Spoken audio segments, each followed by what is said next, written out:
तर विद्यार्थी मित्रांनो, जर तुमचे टार्गेट पोलीस भरती आहे तर माझे टार्गेट आहे तुमच्याकडून जीकेचे जास्तीत जास्त प्रश्न सराव करून घेणे, कव्हर करणे. पहा, पहिला प्रश्न, महाराष्ट्राचे राज्य फुलपाखरू कोणते आहे? तर सर्वांना माहीत असेल, पर्याय क्रमांक 1 ब्ल्यू मॉर्मॉन. सुरुवातीला हा प्रश्न चालू घडामोडीवर आधारित होता आणि येणाऱ्या परीक्षेमध्ये सुद्धा महत्त्वाचा राहणार आहे. पुढचा प्रश्न पाहू.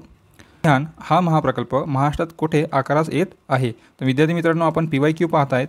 तर पहा, पर्याय आहे छत्रपती संभाजीनगर, दुसरा पर्याय ठाणे, तिसरा आहे नागपूर, चौथा आहे नाशिक. तर उत्तर आहे पर्याय क्रमांक 3 नागपूर येथे.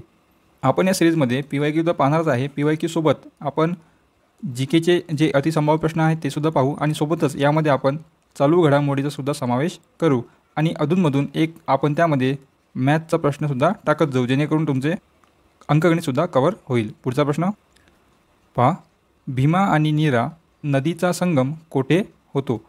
पर्याय आहेत नृसिंहपूर, कुडल संगम, नातेपुते, पट्टदकल. तर उत्तर आहे पर्याय क्रमांक 1 नृसिंहपूर. मित्रांनो, ज्या जिल्ह्यात तुम्ही फॉर्म भरता त्या जिल्ह्यामधील संपूर्ण माहिती तुम्हाला माहीत असणे आवश्यक आहे. त्या जिल्ह्यातील नद्या, त्या जिल्ह्यातील महत्त्वाचे स्थळे, प्रकल्प, धरणे, तलाव या सर्व माहिती तुम्हाला माहीत असणे आवश्यक आहे. पुढचा प्रश्न पाहू. पहा, एकलहरे हे औष्णिक विद्युत केंद्र कोणत्या जिल्ह्यात आहे? पर्याय आहेत नाशिक, भंडारा, नागपूर, ठाणे. तर उत्तर आहे मित्रांनो पर्याय क्रमांक 1 नाशिक येथे एकलहरे हे औष्णिक विद्युत केंद्र आहे. महाराष्ट्रातील महत्त्वाचे औद्योगिक केंद्रे ज्यामध्ये औष्णिक, जलविद्युत याप्रमाणे याचा चार्ट तुम्हाला माहीत असणे आवश्यक आहे. यावर पोलीस भरतीमध्ये खूप वेळा प्रश्न विचारले जातात, तर ते सुद्धा आपण सेपरेटली पाहू. पुढचा प्रश्न, उत्सव भारतातील कोणत्या राज्यात साजरा केला जातो? ऑप्शन आहेत मणिपूर, केरळ, गुजरात, नागालँड. तर उत्तर आहे मित्रांनो पर्याय क्रमांक 4 नागालँड येथे. तर त्याच्या डिसेंबर महिन्याच्या पहिल्या आठवड्यात हॉर्नबिल हा उत्सव नागालँड येथे साजरा केला जातो. पुढचा प्रश्न पाहू. पहा, थुंबा हे उपग्रह प्रक्षेपण केंद्र भारतातील कोणत्या राज्याच्या किनाऱ्यावर आहे? पर्याय पहा केरळ, आंध्र प्रदेश, ओडिसा, महाराष्ट्र. तर उत्तर आहे मित्रांनो पर्याय क्रमांक 1 केरळ. तर विद्यार्थी मित्रांनो, थुंबा हे इक्वेटोरियल रॉकेट लॉन्चिंग स्टेशन आहे जे तिरुअनंतपुरममध्ये आहे. हे स्टेशन रॉकेट लॉन्च करण्यासाठी वापरले जाते. याचप्रमाणे आपल्याला माहीत आहे की विक्रम साराभाई हे सुद्धा तिरुअनंतपुरमध्ये आहे. नंतर सतीश धवन सेंटर जर विचारलं तर हे कुठे आहे? तर श्रीहरिकोटा येते. याचप्रमाणे आणखी काही महत्त्वाचे आहेत, ते महत्त्वाचे सर्व आपण आपल्या शॉर्ट्स व्हिडिओमध्ये पाहू. पुढचा प्रश्न पहा, वनस्पती कोणत्या स्वरूपात नायट्रोजन घेतात? पर्याय पहा नायट्रेट, नायट्रिक आम्ल, क्लोराईड, नायट्रस ऑक्साईड. तर विद्यार्थी मित्रांनो, उत्तर आहे नायट्रेट, पर्याय क्रमांक 1. सामान्यतः मित्रांनो, पिकाच्या वनस्पतीमध्ये जास्तीत जास्त उत्पादनात वाढ होण्यासाठी नायट्रोजन हा अतिशय महत्त्वाचा पोषक द्रव्य आहे. पुढचा प्रश्न पाहू. हा प्रश्न, तारापूर पॉवर प्लांटमध्ये कोणत्या प्रकारची वीज तयार होते? ऑप्शन आहेत जल, अणुऊर्जा, कोळसा, सौर. तर उत्तर मित्रांनो पर्याय क्रमांक 2 अणुऊर्जा. तर विद्यार्थी मित्रांनो, तारापूर अणुऊर्जा केंद्र हे 1969मध्ये स्थापन झाले होते, म्हणजेच सुरू झाले होते आणि ते जगातील एकमेव कार्यरत असे अणुऊर्जा केंद्र होते. आणि यावरच जर प्रश्न आला की तारापूर अणुऊर्जा प्रकल्प कुठे आहे, तर पालघर जिल्ह्यातील तारापूर येथे.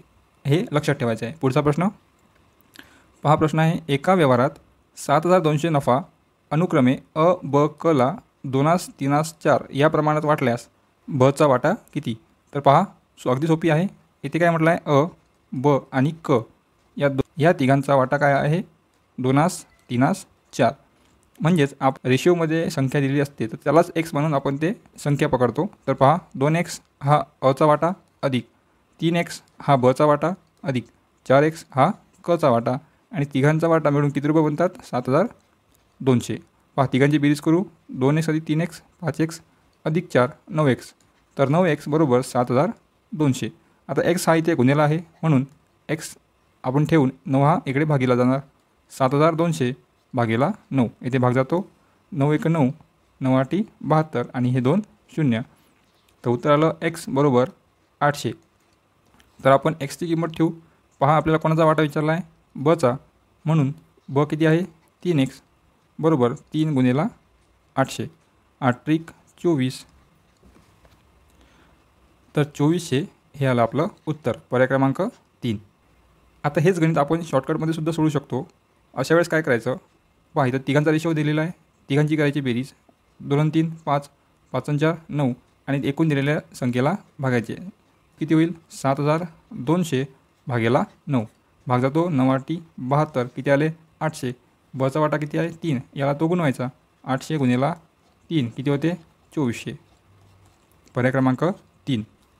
पण पूर्ण गणित या पद्धतीने सोडवण्याकरता तुम्हाला आधी स्टेप बाय स्टेप गणित शिकावे लागेल, जेणेकरून ते आपण शॉर्टकटमध्ये सोडवू शकतो. सर्व गणित तुम्ही जर शॉर्टकटमध्ये शिकले तर ऐन पेपरच्या वेळेस आपली धांदल होते. ठीक आहे, पुढचा प्रश्न पाहू. पहा, खालीलपैकी स्वराज्य पक्षाचे संस्थापक सदस्य कोण होते? पर्याय पहा, महात्मा गांधी, चित्तरंजन दास, न्यायमूर्ती रानडे, लोकमान्य टिळक. तर उत्तर आहे मित्रांनो पर्याय क्रमांक 2 चित्तरंजन दास.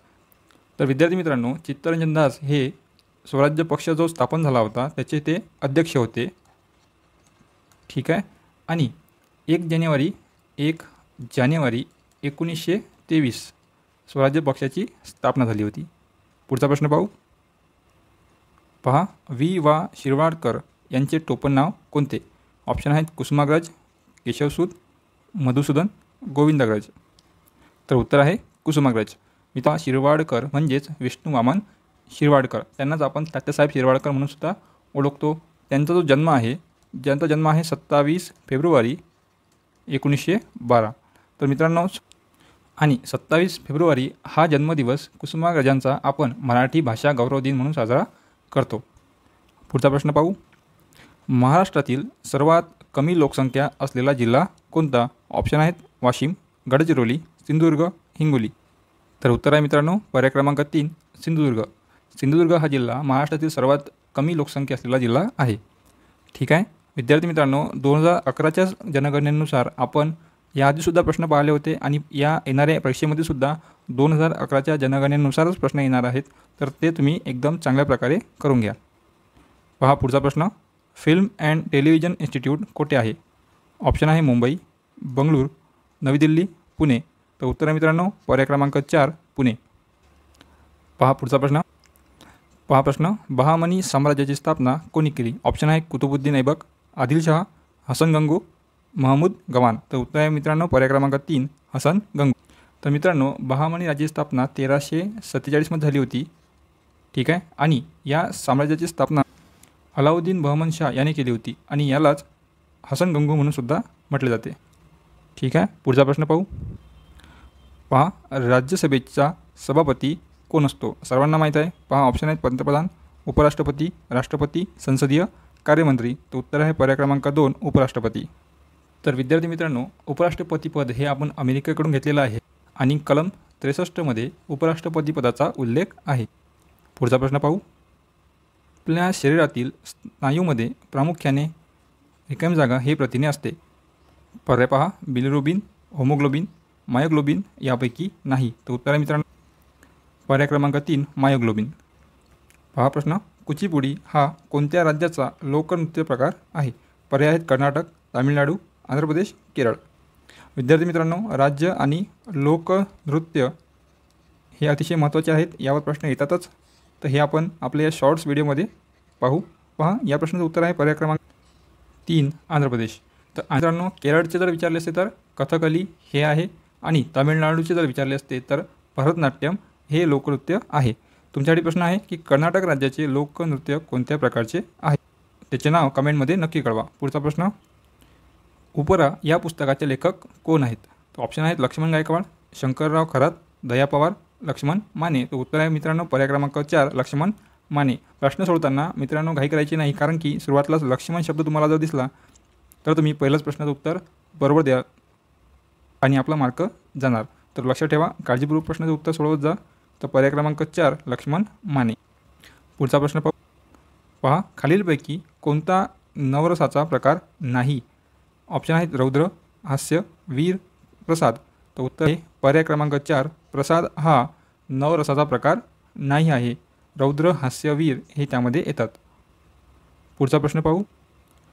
आलपल्ली येथील वनवैभव कशासाठी प्रसिद्ध आहे? ऑप्शन आहे तेंदू, मोहफूल, सागवान की बांबू.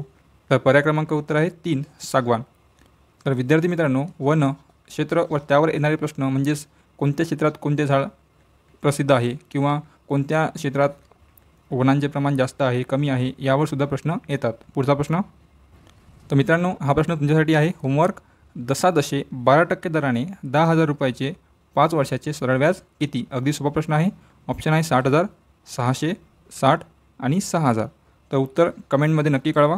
आणि मित्रांनो, याच प्रकारे आपण पुढेसुद्धा प्रश्नपत्रिका घेणार आहेत, ज्यामध्ये तुमचा सर्व प्रश्नांचा सराव हा GK, करंट अफेअर्स आणि गणितवर सुद्धा होणार आहे. तर भेटूया पुढच्या व्हिडिओमध्ये. धन्यवाद.